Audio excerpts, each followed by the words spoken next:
गबरू बाजार में लड़कियों को देखते हुए गाना गाते हुए अपनी धुन में जा रहा था।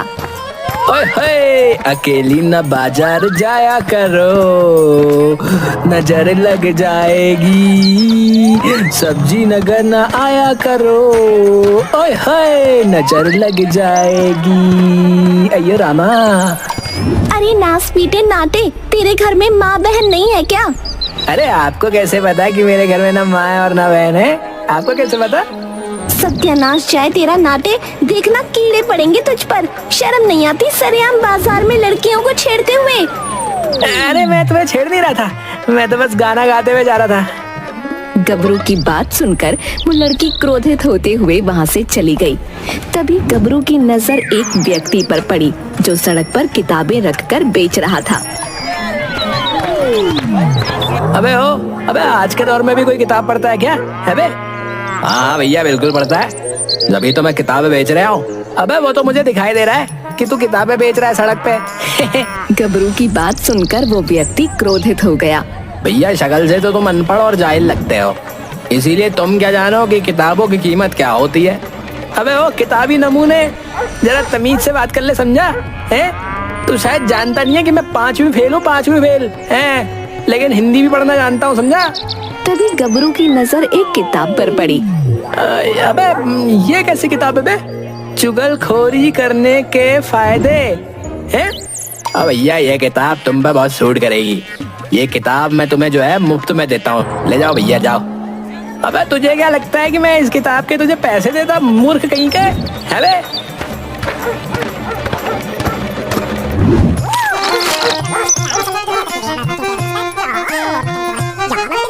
अरे वाह यार, इस किताब में तो चुगलखोरी के बहुत फायदे लिखे हुए हैं। इसका मतलब मुझे भी चुगलखोर बनना चाहिए है। मगर इसके लिए पहले मुझे शराफत का चोला पहनना होगा, तभी लोग मेरी बात पर विश्वास करेंगे ना। कहाँ से शुरुआत करूं, कहाँ से? हाँ, चाय वाले की दुकान से शुरुआत करता हूँ।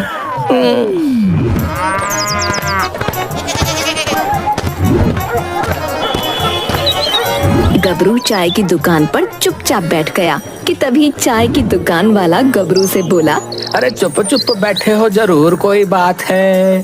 भैया आज मेरा जो है ना बात करने का बिल्कुल भी मूड नहीं है। अरे क्या बात है गबरू भैया, सब कुछ ठीक तो है? क्या बताओ भैया, पूरे कासगंज में मेरा कहीं कोई सम्मान ही नहीं है? अरे यहाँ के लोग कुत्ते की इज्जत करते बताओ, मगर इस गबरू की इज्जत नहीं करते, और मैं आज इसी के बारे में सोच रहा हूँ।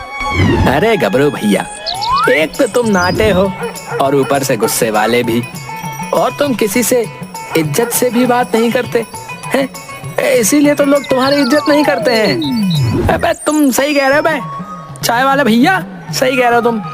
आज से मैं किसी से भी ना बदतमीजी से बात नहीं करूंगा, बता रहा हूँ, हर किसी से तमीज से बात करूंगा।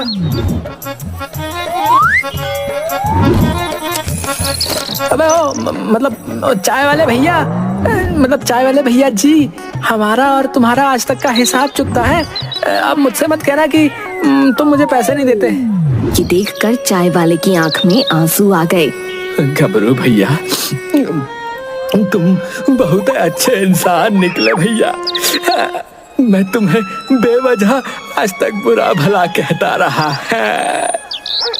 कोई बात नहीं, कोई बात नहीं, मुझे तो कासगंज में हर कोई बुरा भला बोलता ही है। नहीं गबरू भैया, अगर तुम्हें पूरे कासगंज में सबसे ज्यादा बुरा भला कोई बोलता है ना, तो वो कासगंज का मुखिया है, जो पता नहीं अपने आप को क्या समझता है। जब देखो अपनी बेटी झुमरी को लेकर जो है पूरे कासगंज में सांड की तरह टहलता रहता है। मेरा बस चले तो मैं उसकी और उसकी बेटी झुमरी की वो कुटाई करूं कि सारा कासगंज देखता रहे भैया। गबरू कुछ देर चाय की दुकान पर बैठकर सीधा गांव के कासगंज के मुखिया के पास चला गया। मुखिया जी, मुझे आपसे कुछ बात करनी है। गबरू, लेकिन मुझे तुमसे कोई बात नहीं करनी भाई, क्योंकि तुम्हारे पास ठलुआ पंती की बातों के अलावा कुछ भी नहीं होता है। मुखिया जी, मैं अब सुधर चुका हूँ और मैं आपको बस यही बताने के लिए आया हूँ कि कासगंज के बस स्टैंड पे चाय वाला आपकी बड़ी बुराई कर रहा था। वो बोल रहा था कि उसका बस चले ना तो वो आपकी और झुमरी की बुरी तरह से कुटाई कर दे। यहाँ ये सुनकर मुखिया बुरी तरह से चौंकता हुआ बोला, है? लेकिन मैं तुम्हारी बात पर विश्वास कैसे करूं भला? तभी एक व्यक्ति जो कि गबरू के ही साथ चाय की दुकान पर बैठा हुआ था आकर मुखिया से बोला, अरे गबरू बिल्कुल सही कह रहा है मुखिया जी। जिस समय वो चाय वाला आपको भला बुरा बोल रहा था उस समय मैं भी वहाँ बैठा हुआ था। मुखिया जी आप हमेशा मुझे गलत समझते रहते हैं, लेकिन सच तो ये है कि मैं आपको अपने पिता और झुमरी को अपनी बहन की नजर से देखता हूँ। ये सुनकर मुखिया को चक्कर आते हुए महसूस हुए। अरे गबरू तू तो वाकई सुधर गया रे, और तूने उस चाय वाले की करतूत बताकर अपने सुधरने का मुझे सबूत भी दे दिया। अब उस चाय वाले की खैर नहीं, तो रुक अभी मैं उसकी खबर लेता हूँ।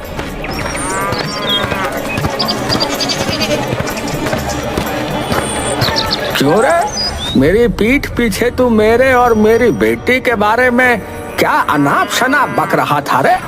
चाय वाला ये सुनकर बुरी तरह से चौंकता हुआ बोला, मुखिया जी मैंने तो आपके और आपकी बेटी के खिलाफ कुछ नहीं बोला।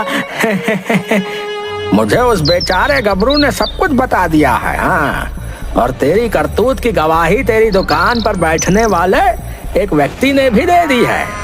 तेरी तो खैर नहीं। मुझे माफ कर दो मुखिया जी, माफ कर दो। मगर मुखिया चाय वाले को बुरी तरह से पीटने लगा और उसकी चाय की दुकान का सारा सामान तोड़ दिया। कल से तेरी दुकान अगर मुझे यहाँ दिखाई दी तो मैं तुझे गांव से धक्के देकर बाहर निकाल दूंगा, बता रहा हूँ। इतना बोलकर मुखिया वहाँ से चला गया। चाय वाला अपने सर पर हाथ रखकर गुस्से से बोला, चापलूस गबरू, काश तू इस वक्त मेरे सामने होता तो मैं तुझे नाटे से और ज्यादा सन्नाटा बना देता।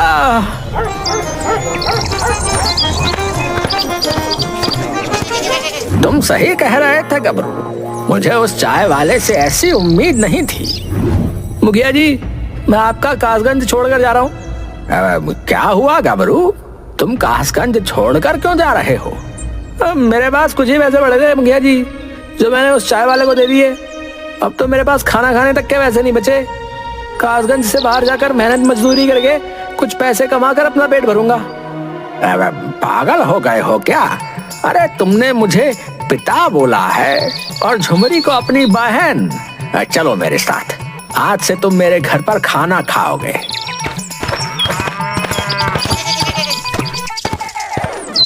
क्या बात है गबरू, कल ही मैंने चुगलखोरी के बारे में पढ़ा था कि चुगलखोरी के कितने फायदे होते हैं, और आज देख भी लिया है।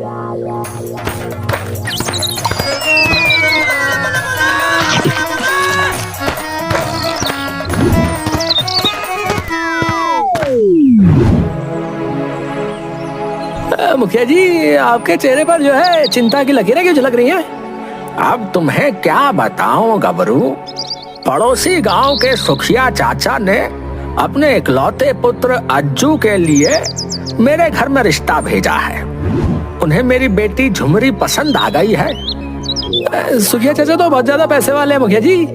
मैंने सुना है कि उनके पास पूरे 100 बीघा जमीन है, तो आपको तो खुश होना चाहिए। बात तो तुम्हारी सही है गबरू, लेकिन मैं सुखिया चाचा को पसंद नहीं करता। क्या है ना कि अभी वो 100 बीघा जमीन सुखिया चाचा के ही नाम में है। अगर वो 100 बीघा जमीन उनके बेटे अज्जू के नाम हो जाए तो मजा आ जाए, लेकिन फिर भी क्या कर सकते हैं, बुढ़ऊ सुखिया चाचा को आज नहीं तो कल मरना ही है। सुखिया चाचा कब आ रहे हैं झुमरी को देखने के लिए? कल सुबह 11 बजे का समय दिया है उन्होंने आने के लिए। मूर्ख मुखिया, तूने मेरे नाटक को देखते हुए झुमरी के साथ मेरा कभी विवाह नहीं किया ना? तेरी ऐसी की तैसी। बेटा मैं भी तेरी बेटी का विवाह अज्जू के साथ नहीं होने दूंगा, बता रहा हूँ। क्या बात है गबरू, क्या सोच रहे हो? कुछ नहीं मुखिया जी, आप गांव के लुटिया हैं, मेरा मतलब मुखिया हैं। आप जो फैसला लेंगे वो बेहतर होगा। मुझे अभी भी विश्वास नहीं हो रहा गबरू कि तुम इतने सुधर गए हो। मुखिया की बात सुनकर गबरू मुस्कुराता हुआ घर से बाहर चला गया और सुबह 11 बजे कासगंज की सीमा पर टहलने लगा। तभी उसे दूर से सुखिया चाचा और उसका बेटा अज्जू आता हुआ दिखा। अरे कहाँ जा रहे हो सुखिया चाचा, कहाँ जा रहे हो?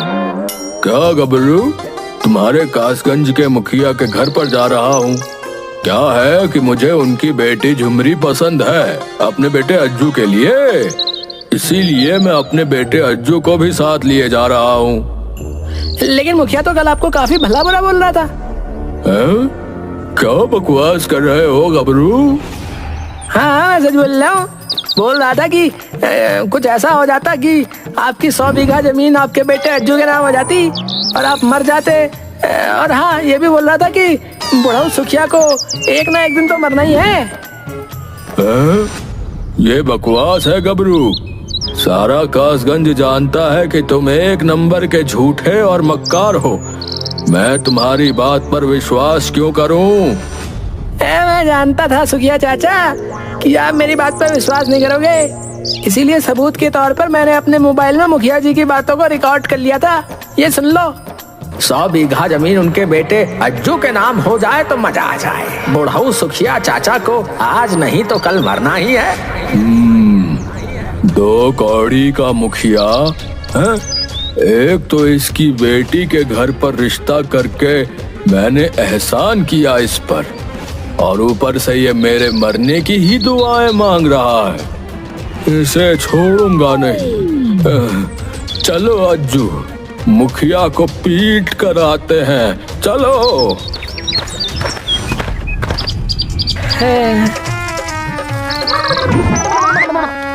सुखिया चाचा गुस्से से सीधा मुखिया के घर पर घुस गए। क्या बात है सुखिया चाचा, आपके चेहरे पर ये क्रोध कैसा झलक रहा है? आप रिश्ता लेकर आए हैं या फिर मुझे पीटने आए हैं? तुम्हें पीटने ही आया हूँ मुखिया। मुझे तुमसे ऐसी उम्मीद नहीं थी। अभी तुम्हारी बेटी मेरे घर की बहू बनकर आए भी नहीं कि तुम मुझे मारने की प्लानिंग करने लगे। मुखिया बुरी तरह से चौंकता हुआ बोला, अब ये क्या कह रहे हैं आप? मुझे उस बेचारे गबरू ने सब कुछ बता दिया है। देखते क्या हो बेटा, पीट पीट कर मुखिया का बुरा हाल कर दो। इस 2 कौड़ी के मुखिया की तो है?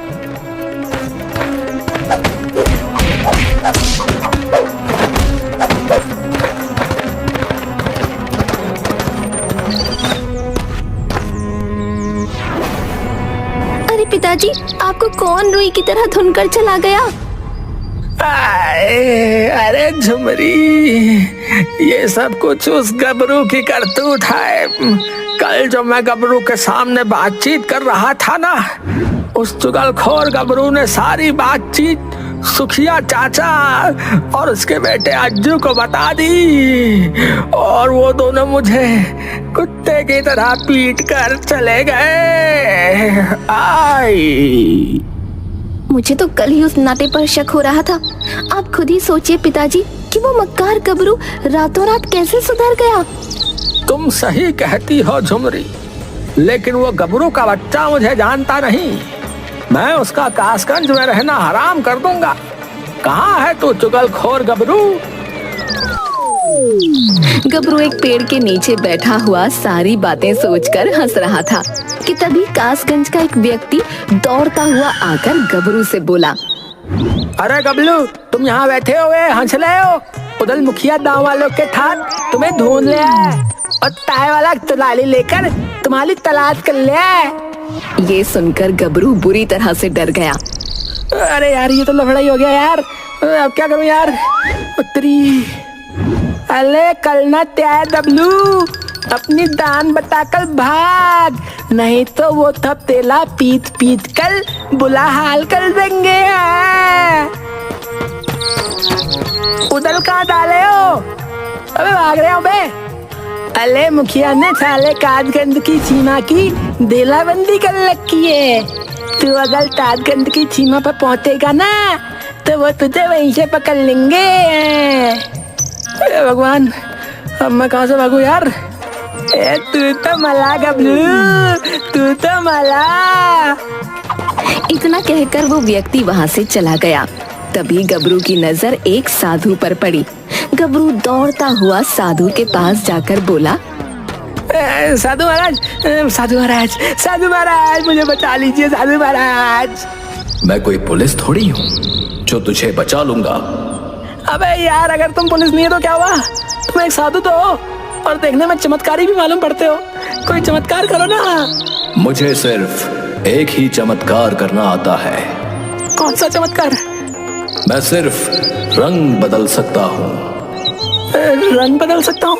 क्या मतलब? मैं तुम्हें समझाता हूँ। जैसे कि तुम्हारा शरीर का रंग काला है, मैं उसे नीले में परिवर्तित कर सकता हूँ, पीले में परिवर्तित कर सकता हूँ, यहाँ तक कि काले में परिवर्तित कर सकता हूँ।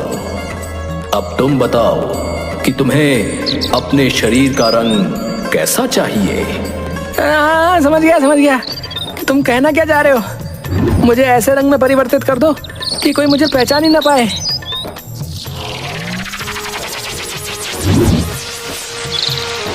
अबे यार साधु महाराज, एक तो मैं वैसे ही नाटा था और आपने ऊपर से मुझे और नीला कर दिया यार।